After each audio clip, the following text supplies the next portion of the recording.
கிட்டத்தட்ட அஜித் அடுத்து டைரக்டர்ஸை ஹோல்ட் பண்ணுறாரா அப்படிங்கிற ஒரு கேள்விகள் உள்ள கேட்க உள்ள வருது சார். இல்லை, அதுதான் அஜித்திட்ட ஒரு பெரிய மாற்றம் நிகழ்ந்திருக்கு. விஜய் போயிட்டாரு, இனி கண்டென்ட்டு, அந்த வசூல், இது எல்லாமே நம்ம குறையுது.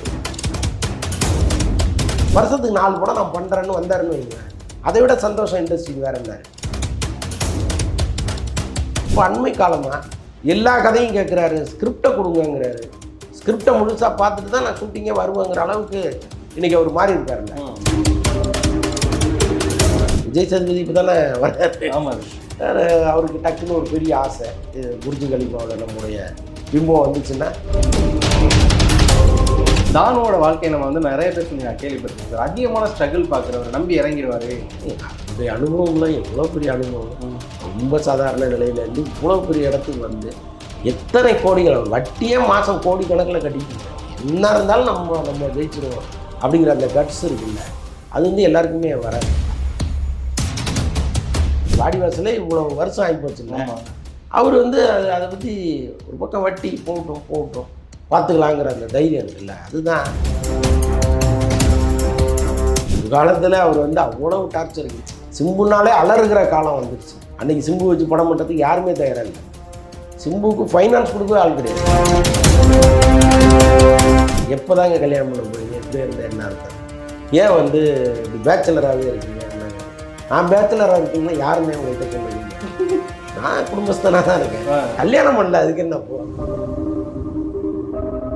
எங்கள் அம்மா மாதிரி ஒரு பொண்ணு இப்போ எப்படி என்னுடைய கால் ஷீட் அவங்க பார்க்குறாங்க, என் சம்பளத்தை பேசுகிறாங்க, எப்படி அவங்க ஒரு அயன் லேடியாக இருக்காங்க.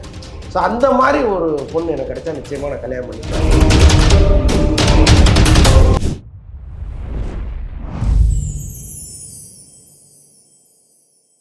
இந்த ஸ்பெஷல் எபிசோடில் சினிமா விமர்சகர் மற்றும் மூத்த பத்திரிகையாளர் திரு அந்தணன் அவர்கள் தான் நம்ம கூட இருக்காங்க.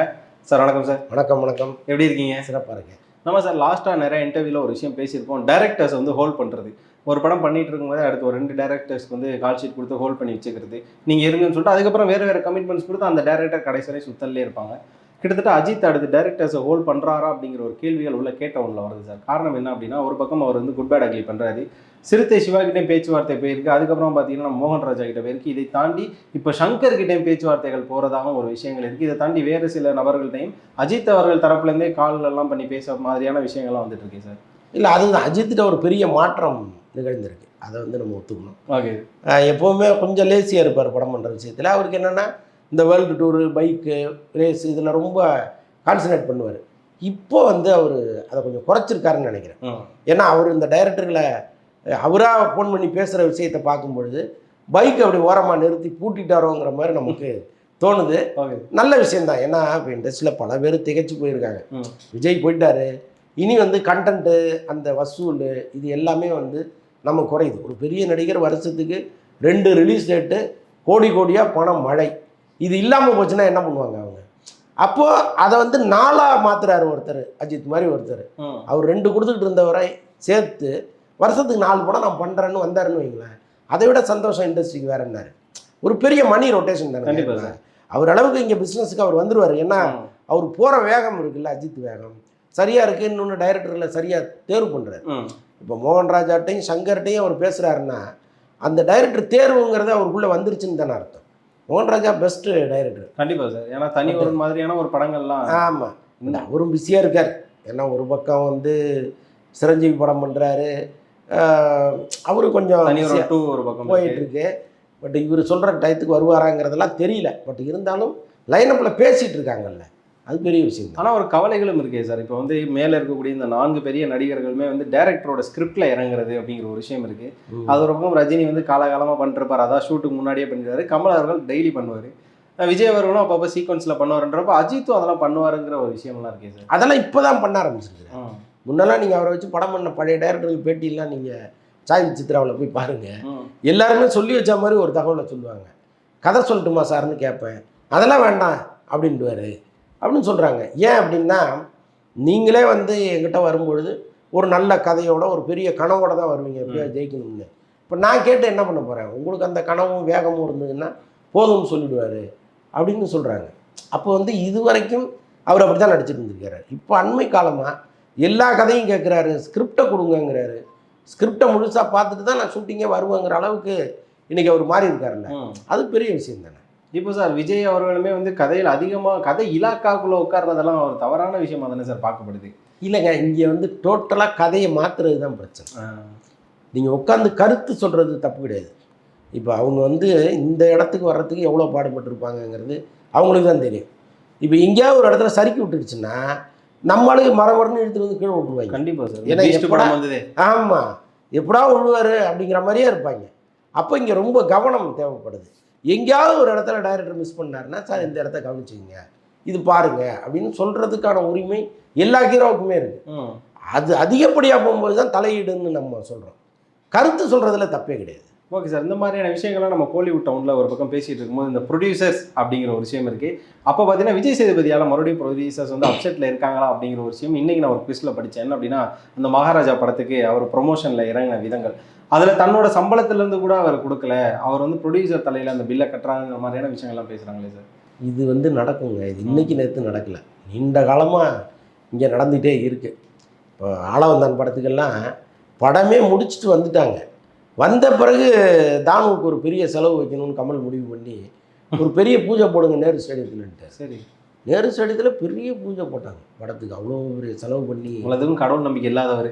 ஆமாம், பூஜைங்கிறது துவக்க விழா. நீங்கள் பூஜைன்னு எடுத்துக்க வேண்டாம். Okay sir. துவக்க விழா. ஸோ அது ஒரு கிராண்டியராக நடந்துச்சு. அப்போ பல லட்சங்கள் செலவாச்சு. அவருக்கு அது விரும்பாமலே அதை செஞ்சார். ஸோ இது மாதிரி பல விஷயங்களை பண்ணுவாங்க. திடீர்னு என்ன பண்ணுவாங்க, படத்தை போடுங்கம்பாங்க. எடுத்த வரைக்கும் போட்டு பார்த்துட்டு இதில் வெளியில் விசாரிப்பாங்க, எவ்வளோ விற்றுருக்காரு, என்ன பண்ணியிருக்காரு, எந்தெந்த ஏரியா என்ன போயிருக்கு. அடடா, ப்ரொடியூசர் இவ்வளோ சம்பாதிச்சிட்டார, கூப்பிட்டு டைரக்டரை கூப்பிட்டு ஒரு சாங் வந்து இதில் எடுத்துடலாம், ஏதோ ஹாங்காங்கு லண்டன்னு ஏதாவது ஒன்று சொல்லுவாங்க, ஒரு சாங் ஒன்று எடுத்துடலாம், ரெடி பண்ணுங்கன்ட்டு ப்ரொடியூசரை கூப்பிட்டு சார் ஒரு சாங் பண்ணுவாங்க. வேறு வழி, ஹீரோ சொல்கிறாரு. ஸோ இதெல்லாம் இங்கே நடந்துருக்கு. ஸோ அதனால் விஜய் சேதுபதி இப்போ தானே வர்றாரு. ஆமாம், அவருக்கு டக்குன்னு ஒரு பெரிய ஆசை, புர்ஜு கலிஃபாவில் நம்முடைய பிம்பம் வந்துச்சுன்னா, சல்மான் கான் வந்திருக்காரு, ரஜினி வந்திருக்கிறாரு, கமல் வந்திருக்காரு, ஏன் நம்ம வரக்கூடாது? அதுவும் அங்கே ஒரு வேலை பார்த்தார் அந்த நாட்டில். ஆமாம், அது பெரிய விஷயங்க. நிஜமாவே நாம் கஷ்டப்பட்ட ஒரு நாட்டில் நம்ம அவ்வளோ பெரிய இடத்துல வர்றதுங்கிறது ஒரு கனவு தானே. ஆனால் அந்த கனவை அவர் சம்பளத்துலேருந்து பண்ணியிருந்தாருன்னு நிஜமாக ஒரு சல்யூட் பண்ணியிருக்கலாம். ப்ரொடியூசர் வந்து கொஞ்சம் எப்படி இந்த படத்து மேலே ஒரு பெரிய நம்பிக்கை டிஸ்ட்ரிபியூட்டர்கள், தியேட்டருக்காரர்கள் எல்லாருக்குமே இருக்குது. எல்லாருமே பரவலாக பேச ஆரம்பிச்சிட்டாங்க. அப்போ வந்து முறையாக அந்த படத்தை பேசின விலைக்கு கானர் பண்ணிட்டு போயிடுவாங்க. ஒரு நிறைவான லாபமும் அவருக்கு கிடச்சிருக்கும். பட் என்னென்னா, அந்த லாபத்துலேருந்து ஒரு ஒரு கோடி ரூபாய் செலவு பண்ணுங்க இப்போ என்ன போ அப்படின்னு கொண்டு வந்து விடுறாங்க. பட் இதை தயாரிப்பாளர் வந்து இன்னொரு கால் ஷீட்டாக வாங்குறதுக்கெல்லாம் வாய்ப்புகள் இருக்குது. இப்போ சார் நீங்கள் பேசும்போதே எனக்கு அதுலேருந்து ஒரு கொஸ்டின் வந்தது சார். என்ன அப்படின்னா, என்னடா அது தானுவுக்கு வந்த ஒரு நிலைமை அப்படிங்கிற மாதிரி. தானுவோட வாழ்க்கையை நம்ம வந்து நிறைய பேர் சொல்லி நான் கேள்விப்பட்டிருக்கேன் சார். அதிகமான ஸ்ட்ரகிள் பார்க்குறவர், நம்பி இறங்கிடுவார், இறங்கினதுக்கப்புறமா அதிகமாக ஸ்ட்ரகிள் பார்க்குற ஒரு பர்சன், ஆனால் சினிமாவை பற்றி நிறைய தெரிஞ்ச ஒரு பர்சன் சொல்கிறாங்களே சார் அவரை பற்றி. அவருடைய அனுபவம்லாம் எவ்வளோ பெரிய அனுபவம். ரொம்ப சாதாரண நிலையிலேருந்து இவ்வளோ பெரிய இடத்துக்கு வந்து எத்தனை கோடிகள், அவர் வட்டியே மாதம் கோடிக்கணக்கில் கட்டிகிட்டு இருக்காரு. பல கோடிகள் வட்டியாகவே கட்டிகிட்டு இருக்காரு. துணிச்சல் தான். என்ன இருந்தாலும் நம்ம ஜெயிச்சிருவோம் அப்படிங்கிற அந்த கட்ஸ் இருக்குல்ல, அது வந்து எல்லாருக்குமே வராது. அதுவும் இன்றைக்கி வந்து பெரிய பெரிய படங்களை பண்ணுற இடத்துல அவர் இருக்காரு. ஆமாம் சார். இப்போது ரஜினிகிட்ட தொடர்ந்து கால்ஷீட் கேட்டுக்கிட்டு இருக்காரு, விஜய்கிட்ட தொடர்ந்து கேட்டுக்கிட்டு இருக்காரு. ஸோ அந்த அளவுக்கு வந்து ஒரு இடத்துல இருக்கார்ல. ஸோ அது தனிப்பட்ட ஒரு விஷயம். ஏன்னா இந்த வார்த்தையை நான் சொன்னதுக்கு என்னடா அவருக்கு வந்து நேரம் நான் சொன்னதுக்கான காரணம் என்னென்னா சார், ஒரு பக்கம் வாடிவாசல் நமக்கே தெரியும், இன்னும் வந்து கிடப்பில் தான் இருக்குது. அதுக்கான சேல்ஸு ரைட்ஸுங்கிற ஒரு விஷயங்கள்லாம் இருக்குது. அதை தாண்டி அவர் முன்னாடியே ஒரு 4 வருஷத்துக்கு முன்னாடியே கமிட் பண்ண ஒரு படமும் இன்னும் வந்து வேறு மொழியில் கமிட் பண்ண படமும் இன்னும் டேக் ஆஃப் ஆகலை அப்படிங்கிற சுதீப் வச்சு பண்ண ஒரு படமே இன்னும் டேக் ஆஃப் ஆகலை அப்படின்லாம் இருக்குது. அப்போ இது மாதிரியான ஒரு நல்ல உள்ளம் வந்துட்டு இது மாதிரி நிறைய விஷயங்கள் தெரிஞ்சு உள்ளே வரவங்களுக்கு தான் இது மாதிரி ஸ்ட்ரகிள் நடக்குதா அப்படிங்கிற ஒரு பேச்சு சார். அதுதாங்க, அவங்களா இருந்ததுனால அதை சமாளிக்கிறாங்க. இப்போ இதுவே வேறு தயாரிப்பாளர்னா துண்டகானும் துணிகானு பாதியிலே ஓடிடுவாங்க. வாடிவாசலே இவ்வளோ வருஷம் ஆகி போச்சுல்ல, அவர் வந்து அதை பற்றி ஒரு பக்கம் வட்டி போகட்டும் பார்த்துக்கலாங்கிற அந்த தைரியம் இருக்குல்ல, அதுதான். இன்னொன்று வந்து தானுவை பொறுத்தளவுக்கு ஒரு படம் அதிக லாபம் கொடுக்குதுன்னு வைங்களேன். இப்போ ஒரு சம்பளம் பேசியிருப்பார் ஒரு ஹீரோவுக்கு, அந்த சம்பளத்தை விட அதிகமாக கொண்டு கொடுத்துருவார். லாபம் வந்துடுச்சுன்னா, சார் இதுமாரி உங்களுக்கு 50 கோடி பேசினேன், நிறைய லாபம் வந்துடுச்சு, இந்தாங்க 5 கோடி எக்ஸ்ட்ரா வச்சிங்கன்னு கொடுத்துருவார். ஸோ அதனால தான் பல பேர் வந்து அவர் டேட்டு கேட்குறாருன்னா விரும்பி கொடுக்குறதும் கூட. ஸோ அந்த இடத்துல வந்து நஷ்டம் வந்தாலும் சமாளிக்கிற இடத்துல இருப்பார், லாபம் வந்தாலும் கொடுக்குற இடத்துல இருப்பார். அது ஒரு தனி திறமை. அது இது மாதிரியான விஷயங்கள் தானு கிட்ட மட்டும்தான் இருக்குங்கிறத நான் நிறைய பேர்கிட்ட கேள்விப்பட்டிருக்கேன் சார். ஒரு விஷயங்கள் டக்குன்னு ஃபேஸ் பண்ணுறதா இருக்கட்டும், அதை தாண்டி இந்த மியூசிக் வாங்குறது, இந்த சீக்வன்ஸ் வாங்குறதெல்லாம் வந்து பக்கத்துல இருந்தே வாங்குவாராம அவர். இல்லை அதெல்லாம் சொல்கிறேனே, அவர் பேர் அனுபவம் கொண்டவர். அதனால் அவரே வந்து படத்துக்கு மியூசிக் போடுறோம்லாம் சொன்ன காலங்கள்லாம் உண்டு. போட்டாருன்னு எனக்கு சரியாக கரெக்டாக ஞாபகம் இல்லை, போட்டதாக கூட எனக்கு ஞாபகம் இல்லை. ஏன்னா சார், இப்போ மியூசிக்னு இந்த இடத்துக்கு வரணும்னு நினைக்கிறேன். உங்ககிட்ட இந்த விஷயத்தை கேட்கணும்னு நினைக்கிறேன். Indian 2 ஆடியோ லான்ச், அதை பற்றி உங்கள் வீடியோவே நான் ஒன்று பார்த்தேன். அதில் உங்களோட கருத்துக்கள் நிறைய இருந்தது. அது ரிலேட்டடாகவே கொஞ்சம் கேள்விகள் கேட்கணும்னு நினைக்கிறேன். முதல்ல Indian 1ல் நம்ம பார்த்துருப்போம் ஏஆர் ரஹ்மானோட ஒரு மியூசிக், இந்த இடத்துல Indian 2ல் நம்ம அனிருத்தோட ஒரு மியூசிக். முதல்ல இது ரெண்டையும் நீங்கள் எப்படி சார் கம்பேர் பண்ணுறீங்க? கால மாற்றம் இருக்குங்க. நீங்கள் அன்னைக்கு ஏஆர் ரஹ்மானை எப்படி நாம் ரசித்தோமோ, இன்னைக்கு வேற ஒரு கூட்டம் அனிருத்தை ரசிக்குது. அந்த கூட தாத்தாவை ரசிக்கணுமே சார் அந்த மியூசிக்கை கேட்டுட்டு. அதுதான் பயமாக இருக்குது. இந்த இசையை ரசிக்கிற கூட்டம் படத்தினுடைய கான்செப்டை என்னவா எடுத்துக்கும், தாத்தாவை எப்படி அக்செப்ட் பண்ணுவாங்கன்னு நமக்கு தெரியல. அது ஒன்று தான் இந்த படம் குறித்த பயம் நமக்கு. மற்றபடி வந்து ஆனால் இந்த Indian 2 சார்ந்தவர்கள் சொல்கிறது பார்த்தீங்கன்னா, நீங்கள்லாம் நினைக்கிறதெல்லாம் அடித்து துவம்சம் பண்ணிட்டு வேற ஒரு இடத்துக்கு போய் நிற்க போகிறார் சங்கர். அவருடைய லைஃப்லேயே இப்படி ஒரு படம் இதுக்கு முன்னாடி பண்ணதில்லைங்கிற அளவுக்கு சொல்கிறாங்க. நிஜமா சிரிப்பதற்கு இல்லை. எனக்கு என்ன சொல்லுங்க சார், தாத்தாவை புள்ளிங்கோவை மாற்றிடுவாங்கன்னு பயமாக இருக்குது சார் கொஞ்ச நேரத்தில். அப்படிலாம் அந்த கான்செப்டை சிதைக்கிறவர் கிடையாது சங்கர். பார்க்கலாம். ஏன்னா இந்த நமக்கே தெரியும் Indian 2 அப்படிங்கிறது ஒரு 4 வருஷத்துக்கு முன்னாடியே டேக் ஆன படம். அப்படின்றப்போ நம்ம சொல்கிற மாதிரி காலகட்டங்கள் அப்படின்னு ஒன்று இருக்குது. இப்போ 4 வருஷத்துக்கு முன்னாடி எடுத்த ஒரு படத்தை இப்போ பேட்ச் ஒர்க் பண்ணி பார்க்கணுன்றப்போ அந்த வலிமை மாதிரியான ஒரு சீக்வன்ஸ் ஆகிடும் சார். பழைய ஒரு சீக்வன்ஸு, பழையக்கான ஒரு ஃபில்டர் அப்படிங்கிற மாதிரிலாம் இருக்கும். இப்போ அது வந்து ஸ்க்ரீன் ப்ரெசன்ஸில் இருந்தாலும் ஒர்க் அவுட் ஆகும்னு ஒரு கேள்வி இருக்குல்ல? இல்லை, சங்கர் வந்து சாதாரண ஆள் கிடையாது. அன்னன்னைக்கே அவர் அப்டேட் பண்ணிக்கிட்டே இருக்கிறவர். இப்போ ராம்சரண் படம் இருக்கு இல்லையா, கேம் சேஞ்சர். இந்த கேம் சேஞ்சர்லேயே கூட ஆஃப்டர் எலெக்ஷன் வந்து எனக்கு டேட்டு வேணும் அப்படின்னு கேட்டுருக்காரு. ஏன்னா இந்த படம் ரொம்ப காலமாக எடுத்துகிட்டு இருக்கோம், இது வந்து பழசாயிடக்கூடாது. அப்போது ஆஃப்டர் எலெக்ஷன் எனக்கு கொஞ்சம் டேட்டு கொடுத்தாருன்னா நான் கரெக்டாக மேட்ச் பண்ணுவேன். இந்த இப்போ நிகழ்காலத்தோட மேட்ச் பண்ணுறதுக்கு எனக்கு வசதியாக இருக்கும்லாம் சொல்லி கேட்டிருக்காரு. இந்த படத்தை பொறுத்தளவுக்கு இப்போ என்ன இருக்கோ அந்த படத்துக்குள்ளே கொண்டு வருவார். அதுதான் சங்கருடைய டாக்டிக்ஸ். நீங்கள் அதை பார்க்க தானே போகிறீங்க.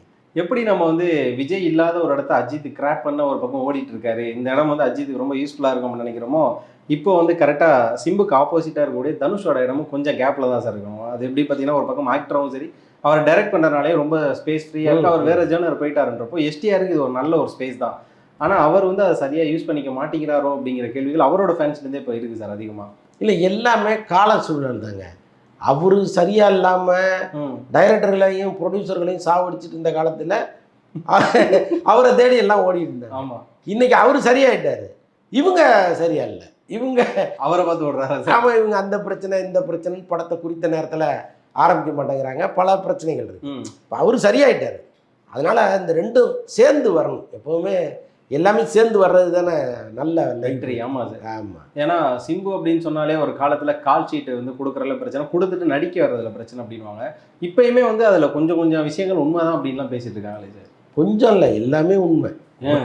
ஒரு காலத்தில் அவர் வந்து அவ்வளவு டார்ச்சரிங்க. சிம்புனாலே அலறுகிற காலம் வந்துடுச்சு. அதை மாற்றினவர் மாநாடு தயாரிப்பாளர் சுரேஷ் காமாட்சி தான். அன்றைக்கி சிம்பு வச்சு படம் பண்ணுறதுக்கு யாருமே தயாராக இல்லை. சிம்புக்கு ஃபைனான்ஸ் கொடுக்கவே ஆள் கிடையாது. சிம்பு படமாக ஆளை விடுங்க சாமின்ட்டாங்க. அப்படி ஒரு சூழ்நிலையில் சிம்புவாக கூப்பிட்டு தான் சுரேஷ் காமாட்சிக்கிட்ட, அண்ணன் நீங்கள் என்ன வச்சு ஒரு படம் பண்ணுங்க, ஏன்னா இவ்வளோ பிரச்சனைகள் சால்வ் பண்ணுற தைரியம் உங்களுக்கு மட்டும்தான் இருக்குது அப்படின்னு சிம்புவாக கூப்பிட்டு உள்ளே போய் தான் அந்த படத்தை ஸ்டார்ட் பண்ணார். ஸோ அது மாதிரி யாராவது ஒருத்தர் முன் வந்தது தான் அவருடைய லைஃப் சேஞ்ச் ஆச்சு. அதுக்கப்புறம் அவரே புரிஞ்சுக்கிட்டார், ஆகா இண்டஸ்ட்ரி நம்ம மேலே மோசமான ஒரு நம்பிக்கையை வச்சுருக்கு, அதை முதல்ல நம்ம தகர்க்கணும்னு மாநாடை வந்து கரெக்டாக பண்ணி கொடுத்தாரு. இந்த மாநாட்டினுடைய வெற்றி அவருக்கு ரெக்கையை முளைக்க வச்சுட்டு ஓட ஆரம்பிச்சு. எனக்கு ஒரு கேள்வி இருக்குது சார். என்ன அப்படின்னா, சிம்புக்கு தொடர்ந்து இந்த கால் ஷீட் இஷ்யூ வந்தப்போ, ப்ரொடியூசர் இஷ்யூ வந்தப்போலாம் முன்னாடி என்னை பேசினது யாருன்னா சிம்புவோட அம்மா தான் பேசினாங்க. என் பையன் மேல் நடிச்சு கொடுத்துருவாரு, இது மாதிரி எல்லா விஷயம் பண்ணிடுவாங்க, அவங்க அம்மா பேசினாங்க. எந்த இடங்களுமே டிஆர் வந்து பேசவே இல்லை சார். அவர் வந்து எப்பயுமே சிம்பு மேலே அதிகமான பாசம் இருக்கவர் நிறைய பேர் நிறைய இன்டர்வியூவில் சொல்லி கேள்விப்பட்டிருக்கேன். ஏதோ ஒரு படத்தில் கூட லைட்டாக பட்டுட்டு ரத்தம் வந்ததுனால டிஆர் அங்கேயே அழுதுட்டாரு படம் டைரக்ட் பண்ணுறப்பெல்லாம் சொன்னாங்க. ஆனால் இவ்வளோ பண்ணவர் சிம்புக்கு எந்த இடத்துலையுமே சப்போர்ட்டாக பேசி நான் பார்த்தது இல்லை சார். இல்லை, சப்போர்ட்டாக அவர் கொஞ்சம் உணர்ச்சி வசப்படுற கேரக்டர். இப்போ ஒரு மீட்டிங் நடக்குது, அங்கே டிஆர் வராருன்னா நீங்கள் சாதுரியமாகவும் பேசணும். ஒரு இறங்கி பேசுகிறவர்கிட்ட இறங்கி பேசணும், ஏறி அடிக்க வேண்டிய இடத்துல ஏறி அடிக்கணும். இதுதான் வந்து இந்த சாதுரியம். அது அவர்கிட்ட எப்போவுமே கிடையாது. ஒரே ஸ்பீடு தான். ஓப்பனிங்லேயே 100 கிலோமீட்டர் வேகம் தான். அது வந்து பஞ்சாயத்துகளில் எடுபடாது. அப்போ அவரே என்ன பண்ணுறாரு, இல்லைம்மா நம்ம ஷார்ட் டெம்பரு, நம்மளை கூப்பிடாது, நீ போகணுன்னு அனுப்பி வச்சுடுறாரு. அவங்க வந்து பக்குவமாக இவர்கிட்ட எப்படி பேசணும் இவர்கிட்ட எப்படி பேசணுங்கிறத அவங்களுக்கு தெரியும். ஸோ அதனால தான் அவங்க எல்லா இடங்கள்லையும் அவங்க வராங்க, அவர் வர்றதில்லை. ஏன்னா சார் இது வெளியில் பார்க்கும்போது எப்படி தெரியுதுன்னா, அந்த பாரு கரெக்டாக வந்து டிஆருக்கு தெரியுது, சினிமாவோட நியாயம் என்னன்னு தெரியுது, அதனால தான் அவர் சப்போர்ட் வரமாட்டாருங்கிற மாதிரியான ப்ரொஜெக்ஷனுக்கு பதில் சார். இல்லை இல்லை, அப்படி கிடையாது. அவருக்கு தெரியும் சிம்பு பண்ணுற தவறுகள் எல்லாமே அவருக்கு தெரியும். பட் அதை தட்டி கேட்க முடியாத ஒரு சுச்சுவேஷனில் அவர் இருந்தார். இப்போ அவர் என்ன நடக்குதுன்னு நமக்கு தெரியல. ஒரு காலத்தில் அவர் சொல்கிறது எதையுமே சிம்பு கேட்கல. ஸோ அதனால் ஒரு கட்டத்துக்கு மேலே அவர் நம்ம செட் ஆகுதுப்பான்னு விட்டார். ஆனால் அவங்க அம்மா அவரை ஹேண்டில் பண்ணுவாங்க, அந்த கெட்ஸ் அவங்களுக்கு இருக்குது. ஏன்னா சார் இப்போ அதிகமாக சிம்பு வந்து ஏன் மறுபடியும் பேசுகிறாங்கன்னா, இந்தியன் டு ஆடியோ லான்ச்சிங்கிறதெல்லாம் தாண்டி பிரேம்ஜி மேரேஜுக்கு அப்புறமாவே அதிகமாக சிம்பு ஹேஷ்டேக்ஸ் போட்டாங்க, உங்களுக்கு எப்போ கல்யாணம் எஸ்டிஆர் அப்படின்னு.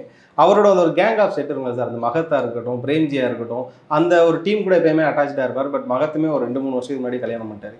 பிரேம்ஜி இப்போ கல்யாணம் பண்ணுறாரு. எஸ்டிஆர் மட்டும் தான் கல்யாணம் ஆகலைங்கிற கேள்விகள்லாம் போயிட்டு இருக்கு சார். அவர் கல்யாணம் பண்ணுவாராங்க கேட்டால் நான் ஆன்மீகத்தை நோக்கி போயிட்டு இருக்கேன்னு ஒரு பக்கம் சொல்லிட்டு இருக்காரு. இன்னொரு பக்கம் அவர் கல்யாணத்துக்கு பொண்ணு பார்க்குறதா ஒரு பக்கம் வதந்திகள்லாம் போயிட்டு இருக்கு. உங்களுக்கு எதனா ரிப்போர்ட்டர் சைட்லேருந்து, பிஆர்ஓ சைட்லேருந்து எதனா டீட்டெயில்ஸ்? இல்லை, நான் அவர்கிட்டே பார்க்கும்போதுலாம் கேட்பேன், எப்போ தாங்க கல்யாணம் பண்ண போகிறீங்க, இப்படியே இருந்தால் என்ன அர்த்தம், ஏன் வந்து இப்படி பேச்சுலராகவே இருக்கீங்க அப்படின்னா கேட்பேன். நான் பேச்சுலராக இருக்குன்னா யாருன்னே உங்கள்கிட்ட சொன்னதும் பாரு, நான் குடும்பஸ்தனாக தான் இருக்கேன், கல்யாணம் பண்ணல, அதுக்கு என்ன போ அப்படின்னு. ஒரு குடும்பஸ்தான அப்பா அம்மா கூட இருக்கிறத சொல்கிறாரா இல்லை வேற மாதிரி சொல்கிறாரா சார்? நான் எல்லாமே எனக்கு இருக்கு, நான் பேச்சுலர்னு நீங்கள் எப்படி முடிவு எடுக்கலாம் ரைட்டு அப்படின்னு அவர் கேட்பார். அவர் வந்து திருமணம் பண்ணாதான் அது ஒரு இல்லறம்னு அவர் நினைக்கல, அது இல்லாமலே இங்கே எல்லாமே இருக்குங்கிற ஒரு இடத்துல அவர் இருக்கார். பட்டு அவர் ரொம்ப ஒரு மாதிரி சீரியஸாக இந்த கான்வர்சேஷன் போகும்போது அவர் சொன்னார், இல்லைண்ணே எங்கள் அம்மா மாதிரி ஒரு பொண்ணு, இப்போ எப்படி என்னுடைய கால் ஷீட் அவங்க பார்க்குறாங்க, என் சம்பளத்தை பேசுகிறாங்க, எப்படி அவங்க வந்து ஒரு அயன் லேடியாக இருக்காங்க. ஸோ அந்த மாதிரி ஒரு பொண்ணு எனக்கு கிடைச்சா நிச்சயமாக நான் கல்யாணம் பண்ணிப்பேன், நான் இதான் தேடிட்டு இருக்கேன்னு அவர் சொன்னார். அப்படி ஒரு பொண்ணு உலகத்தில் கிடைக்காது. ஏன்னா அவங்க தான். கண்டிப்பாக சார். ஏன்னா இந்த கேள்வியை கேட்குறதுக்கு காரணம் என்னென்னா, இப்போ நம்ம எடுத்துக்கோமே தமிழ் சினிமாவில் ஒரு பீக்கில் இந்த ஆக்டர்ஸாக எடுத்துக்கோம், பிரபு எடுத்துக்குவோம், அதுக்கப்புறமா டி ராஜேந்திரன் எடுத்துக்கும், இது மாதிரி பீக்கான ஆக்டர்ஸ் சத்யராஜெல்லாம் ஒரு பக்கம் எடுத்துகிட்டு அவங்களோட சன்ஸ் எல்லாம் ஒரு பக்கம் அதே லிஸ்ட்டில் கன்டினியூ பண்ணோம். ஒரு பக்கம் வந்து டிஆரோட பையன் சிம்பு, இன்னொரு பக்கம் பிரபுவோட விக்ரம் பிரபு, சத்யராஜோட பையன் சிபிராஜ். ஸோ இவங்கெல்லாம் பார்த்தீங்க அப்படின்னா கண்டிப்பாக இவங்களாம் ஒரு பவர் பேக்டான ஒரு ஹீரோஸோட பையன் அப்படின்றப்போ இவங்களுக்குள்ள சினிமாவுக்குள்ளே ஒரு ஹெல்ப் இருந்திருக்கும், சினிமாவுக்கு பின்னாடி இருக்கிறவங்களோட ஹெல்ப் இருந்திருக்கும். ஆனால் அவங்களால வந்து இன்னும் ஷைன் பண்ண முடியாதுக்கு ஒரு ரீசன் என்ன சார்? சினிமா மக்கள் ஏற்றுக்கணுங்க. நீங்கள் யாரை வேணாலும் கொண்டு வந்து இங்கே இறக்கலாம். அம்பானி வந்து 5000 கோடி கூட படம் எடுக்கலாம், அவர் பையன் ஹீரோவை நடித்து பார்ப்பீங்களா நீங்கள்? நம்ம லெஜெண்ட் சரவணா நடித்தார் சார். இல்லை, அவரு கூட இப்போ ஓரளவுக்கு வந்து இந்த டைரக்டர் இப்போ கருடன் டைரக்டரை போட்டார், படம் வந்து நீங்கள் ஒரு தரமான படமாக வந்துடும். அவர் தன்னை சினிமாவுக்காக தயார் பண்ணிக்கிறதுக்கு எல்லாமே இறங்கி வராரு, தாடி வைக்கிறாரு, எக்ஸசைஸ் பண்ணுறாரு, டான்ஸு கற்றுக்கிட்டாரு, இன்னும் வேறு என்னெல்லாம் வேணுமோ அந்த இடத்துக்கு அவர் வந்துட்டார். ஆனால் நான் சொல்கிறது வந்து மக்கள் ஏற்றுக்கிற இடத்துக்கு தன்னை தயார்படுத்துறது ஒரு வேலை, அதை தாண்டி மக்கள் ஏற்றுக்கணும், அந்த முகம் மக்களுக்கு பிடிக்கணும்.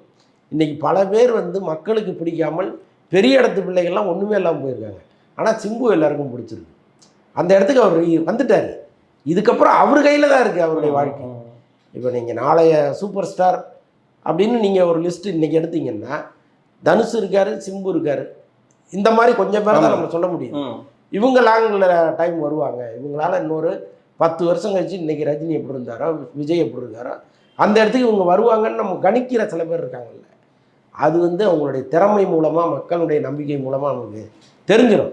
சில பேர் வாரிசாக இருப்பாங்க, ஆனால் அவங்கள ஆரம்பத்திலேயே நம்ம ஒரு வட்டத்தை போட்டு வச்சுருவோம், இது தேராது அப்படின்னு. அது மாதிரி தான் இங்கே பல பேர் இருக்காங்க. ரொம்ப தப்பி பிழைப்பவர்கள் சிம்பு மாதிரி கொஞ்சம் பேர் தான். ஏன்னா சார் இந்த கேள்வி வந்ததுக்கான முக்கியமான காரணமே நமக்கு பெரிய ஒரு ஆராய்ச்சி இருக்கும். ஒரு பக்கம் நம்ம பாரதி ராஜாவை எடுத்துப்போம், அவரோட பையன் மனோஜ் பாரதி ராஜா, பிவாஸோட பையன் சக்தியாக இருக்கட்டும், அதுக்கப்புறம் பாக்யராஜோட பையன் சாந்தனும் இருக்கட்டும், இவங்களுமே வந்து அதாவது பிவாஸும் இருக்கட்டும், பாக்யராஜும் இருக்கட்டும், இவங்கெல்லாம் வந்து பாரதி ராஜாலாம் நல்லா பீக்கடான ஒரு டைரக்டர்ஸ்ன்றப்போ அவங்களோட பசங்களால் வந்து ஷைன் பண்ண முடியல சார். இல்லைங்க, நீங்கள் பிள்ளைகளை என்னவா உருவாக்குறீங்கன்னு இருக்குல்ல. சங்கர் வந்து இவ்வளோ பெரிய டைரக்டர், இந்தியாவிலே முக்கியமான டைரக்டர், அவர் பையனை வந்து முருகதாஸ்ட்டு அனுப்பிச்சிருக்கிறாருங்க அசிஸ்டண்ட்டாக, அங்கே போய் கற்றுக்கா, அதுதான் சரியாக இருக்குன்னு அனுப்புகிறாருல்ல. அந்த மாதிரி உங்கள் பிள்ளைகளை நீங்கள் ஒரு இடத்துல அனுப்பி கஷ்டப்பட விடணும். நீங்கள் யாருன்னே வெளியில் சொல்லாத. இப்போ சங்கருடைய பையனை நீங்கள் எங்கே பார்த்தீங்க? இந்தியன் டு ஆடியோ லான்ச்சில் தான் பார்த்தீங்க. அதுக்கு முன்னாடி எங்கேயாவது காமிச்சிருக்கிறாரா? அவர் எங்கேயாவது கடையில் காய்கறி வாங்கினா நமக்கு தெரியுமா? எங்கேயோ ஒரு இடத்துல நடந்து போனால் நமக்கு தெரியுமா? அப்போ அந்த மாதிரி நீங்கள் வந்து அவங்களுக்கு இந்த வாழ்க்கையை கற்றுக் கொடுக்கணும் முதல்ல. அதெல்லாம் இங்கே நடக்குதாங்கிறதெல்லாம் பார்த்தீங்கன்னா இல்லை. பணம் நிறையா இருக்குது, கொடுத்து எடுப்பான்னா அவர் என்னத்தையாவது தான் ஒன்று எடுத்து வைப்பார். அதே மாதிரி நடிக்க போகிறது அவங்க அனுமதிக்கிறதும் கூட அதற்கான முறையான ஒரு பயிற்சி, அறிமுகமாகிறதே ஒரு பெரிய டைரக்டரோட அறிமுகமாகணும். இதெல்லாம் கணக்கு இருக்குது. இது எதுவுமே இல்லாமல் என் பிள்ளை தானே நாளைக்கு மக்கள் ஏற்றுப்பாங்கன்னு இறக்கி விடும்போது தான் அது ஃபெயிலியர் ஆகும். இந்த விதத்தில் விஜய் அவர்கள் எவ்வளோ பெட்டர் தானே சார்? அவங்க பையன் டைரக்ஷனுக்கு வரும்போது அவர் சைட்லேருந்து எதுவுமே ஹெல்ப் பண்ணலாம் சொன்னாங்களே சார். அவரு படாத பாடுபட்டு தான் வந்தார் விஜய். ஆரம்பத்தில் வந்து அவங்க அப்பா ஒரு ஃபார்முலா ஒன்று வச்சுருந்தார். இந்தந்த ஃபார்முலாலாம் மக்கள் ரசிப்பாங்க அப்படின்ட்டு கொஞ்சம் ஒரு மாதிரி அண்டர் கிரேடு படமாகவே தான் பண்ணிக்கிட்டு இருந்தார். அதுக்கப்புறம் காதலுக்கு மரியாதை வந்துச்சு, அவருடைய ஆமாம் அந்த மாதிரி படங்கள்லாம் வந்துச்சு, லவ் டுடே வந்துச்சு. இது மாதிரி படங்கள் வந்து விஜயனுடைய போக்கே அப்படி மாற்றி அதுக்கப்புறம் அவர் வந்து ஒரு ஆக்ஷன் ஹீரோவாக மாறி அப்படி அவருடைய வளர்ச்சிங்கிறது வந்து திடீர்னு வந்து இல்லைல்ல. அவங்க அப்பா பெரிய டைரக்டருங்கிறதுனால வந்து இல்லைல்ல. அவரும் இந்த மக்களுக்கு பிடிப்பது மாதிரி வர்றதுக்கு எவ்வளோ பாடுபட்டார். ஏன்னா சார் என்னோட கேள்வி அவங்க பையனை பற்றியும் இருக்குது சார். ஏன்னா அவங்க பையனும் இப்போ டைரக்ஷன் பண்ணுறேன்னு சொல்லி லைக்கெல்லாம் சைட்லாம் பண்ணார். ஆனால் அதுக்கப்புறம் ஒரு அப்டேட்டும் இல்லை. இன்கேஸ் விஜய் நினச்சிருந்தா அவரோட பையனுக்கு வந்து ஏதோ ஒரு ஹீரோஸை கமிட் பண்ணி படம் பண்ணி வச்சிருக்க முடியாதா சார்? விஜய் நினைக்க வேண்டிய அவசியமே இல்லை. அந்த பையனே நினச்சிருந்தா கூட மிகப்பெரிய ஹீரோக்கள் வீட்டில் போய் உட்காந்து டேட்டு வாங்கணும், கதை சொல்கிறேன்லாம் போய் பேசியிருக்கலாம். பட் அவரே அதை விரும்பலை. அவர் என்ன பண்ணார், என் ரேஞ்சுக்கு கவின் மாதிரி ஒரு ஹீரோ கொடுங்க சார், போதும், நான் முதல்ல ப்ரூவ் பண்ணி காமிக்கிறேன், அப்புறம் பார்த்துக்கலான்ட்டார். லைக்காவும் அந்த ரேஞ்சு ஹீரோக்களை தான் பார்த்தாங்க அவருக்காக. இப்போ ஃபைனலாக யார் ஹீரோங்கிறது கூட தெரியல. ஆல்மோஸ்ட் அந்த படமே நமக்கு மறந்து போச்சு. லைக்காவே இப்போ அவரை வச்சு படம் பண்ணுவாங்களான்னு தெரியலையே. ஏன்னா அவங்க ஏகப்பட்ட ஸ்ட்ரகிளில் இருக்காங்க. இந்த படத்தை பற்றிய பேச்சே இல்லை, அப்படியே கடப்பில் போட்டாங்க. இது மீண்டும் வருமா, ஆரம்பிப்பாங்களாங்கிறதே தெரியல. அவங்க கொடுத்த படத்துக்கான கமிட்மெண்ட்ஸை முடிச்சுட்டு கொஞ்ச நாள் வந்து ரிலாக்ஸாக இருக்கலாம் முடிவு பண்ணிருக்காங்களா சார் லைக்கா? தெரியல. பட் லைக்கா மாதிரி ஒரு பெரிய நிறுவனங்கள் சினிமா விட்டு ஒதுங்கிறது சினிமாவுக்கு மிகப்பெரிய இழப்பு. கண்டிப்பாக சார். ஏன்னா லைக்கா மாதிரியான நிறுவனங்கள் ஒதுங்கும் போது தான் நிறைய நடிகர்களுக்கும் நம்ம தப்பு பண்ணிட்டோமோ, ஒரு நம்ம கை காசு வந்து போட்டிருக்கலாமோன்னு நடிகர்களுக்கும் நிறைய டைரக்டர்ஸ்க்குமே நம்ம தேவையில்லாத பட்ஜெட்டை இழுத்து விட்டோமோங்கிற குற்ற உணர்ச்சிகள்லாம் வரும்னு நினைக்கிறேன். நிச்சயமாங்க. இந்த தங்க முட்டை போடுற வார்த்தை அறுத்த கதை தான். ஒரே நாளில் அறுத்த முட்டை எடுத்துக்கிறேன்ட்டு அறுத்த கதை தான். பட் அந்த மாதிரி தயாரிப்பாளர்கள் வரும்பொழுது இவங்களும் அவங்களுக்கு ஒரு பெரிய மரியாதையை கொடுத்து ஏமாற்றாமல் அவங்கள இன்னும் வளர வச்சுருந்தாங்கன்னா நல்லா இருந்திருக்கும். அது நடக்கலையே. ஏன்னா சார் இப்போ வந்து லைக்கா மேலே எவ்வளோ விமர்சனங்கள் இருக்கலாம், ஸ்ரீலங்காவோட ப்ரொடக்ஷன் சொல்லலாம், எப்படியோ சொல்லலாம். ஆனால் லைக்காலலாம் நீங்கள் நமக்கு பொன்னியின் செல்வன் இல்லைல்ல? கண்டிப்பாக கண்டிப்பாக அந்த தைரியம் வந்து வேறு யாருக்குமே இங்கே இல்லைல்ல. ஆமாம். அதனால் இந்த மாதிரியான விஷயங்கள் பார்க்கும்போது தான் தமிழ் சினிமா நினச்சி இன்னும் கொஞ்சம் வருத்தமாக இருக்குது. ஒரு பக்கம் ஆக்டர்ஸ்லாம் பொலிட்டிக்ஸ் போயிட்டாங்க, இன்னொரு பக்கம் படங்கள் எதுவும் வர்றதில்லை, ப்ரொடியூசர்ஸும் ஒரு பக்கம் வந்து கடையெல்லாம் மூடுறாங்க அப்படின்னு நினைக்கும் போது ரொம்ப வருத்தமாக இருக்குது சார். நிச்சயமாக. ரொம்ப நன்றி சார், நிறைய விஷயங்கள் பேசுனீங்க. பார்ப்போம் சார் அடுத்த வாரம். நன்றி நன்றி.